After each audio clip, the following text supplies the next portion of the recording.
40 बार ईंधन की कीमतें बढ़ी है 2021 में। 135 जिलों में 100 के ऊपर बिक रहा है पेट्रोल। इस बावजूद 58% टैक्स पेट्रोल पर है, 52% टैक्स डीजल पर है। और हाल ही में अर्थ मंत्री निर्मला सीतारमण जी ने कहा है, कांग्रेस गवर्नमेंट के ऑयल बॉन्ड की वजह से ईंधन की कीमतें नहीं होने वाली है कम। तो इस मामले को हम पारदर्शिता से जानेंगे और अंत में आपको ही हमें बताना है कि आखिर ये गलती किसकी है, कौन सच बोल रहा है, क्योंकि बढ़ी हुई ईंधन की कीमतों का सबसे ज्यादा सामना करना पड़ रहा है आम आदमी को। कीमतें बढ़ने से BMW या फिर मर्सिडीज वालों को कोई फर्क नहीं पड़ता, लेकिन फर्क पड़ता है वैगनर और स्प्लेंडर चलाने वालों को। तो बीजेपी गवर्नमेंट का ये कहना है कि कांग्रेस गवर्नमेंट ने उनके कार्यकाल में ऑयल बॉन्ड्स किए थे, उसकी वजह से ईंधन की कीमतें कम करने के लिए वो असमर्थ है। तो सबसे पहले जानते हैं कि ये ऑयल बॉन्ड्स क्या है। कांग्रेस के कार्यकाल में पेट्रोल की कीमतें सरकार निर्धारित करती थी। मान लीजिए कि ऑयल कंपनियों को पेट्रोल पड़ रहा है 70 रुपये लीटर, लेकिन सरकार ने निर्धारित किया कि पेट्रोल लोगों को मिलेगा 60 रुपये प्रति लीटर, यानी कि ऊपर के जो 10 रुपये है वो सरकार ऑयल कंपनियों को पे करती थी एज अ सब्सिडी। लेकिन भैया हम सभी जानते हैं सरकार हमेशा ही घाटे में रहती है। तो मान लीजिए कि सरकार का 1000 रुपया खर्च है, लेकिन सरकार को टैक्स मिल रहा है 800 रुपये, तो सरकार को 200 रुपये इसके लिए कम पड़ रहे हैं। इसलिए सरकार ने क्या किया, 200 रुपये का बॉन्ड बना लिया।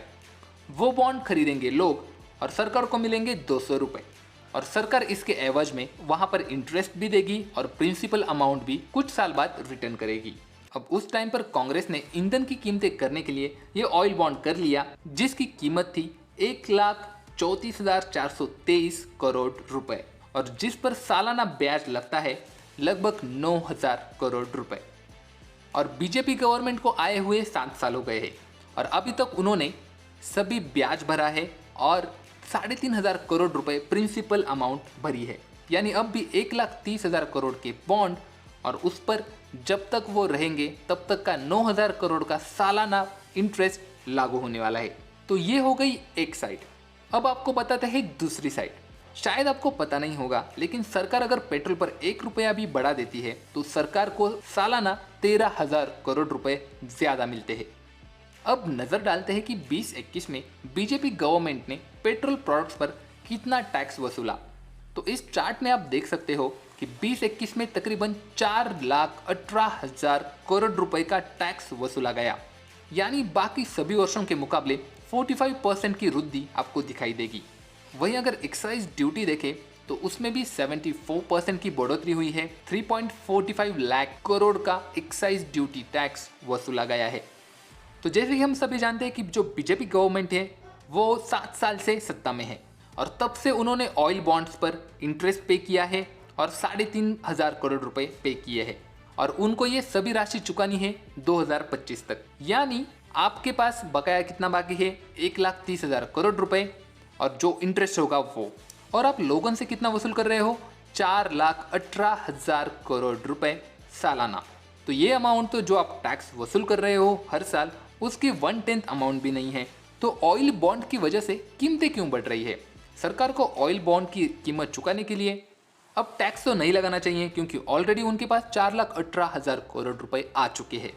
तो अब सवाल ये उठ रहा है कि बीजेपी गवर्नमेंट कांग्रेस को क्यों ब्लेम कर रही है। अब मान लेते हैं कि कोविड की वजह से इकोनॉमी की हालत काफी खराब है, फ्यूल प्राइस बढ़ाने से लोग ईवी कार्स, ईवी बाइक की तरफ बढ़ रहे हैं, या फिर वैक्सीनेशन के लिए जो बजट दिया था इन्होंने 35,000 करोड़ का, वो कम पड़ रहा है। लेकिन कुछ भी हो, नंबर की सच्चाई तो यही कह रही है कि कांग्रेस के ऑयल बॉन्ड्स की कीमत चुकाने के लिए बीजेपी सरकार को 1 वर्ष ही काफी है।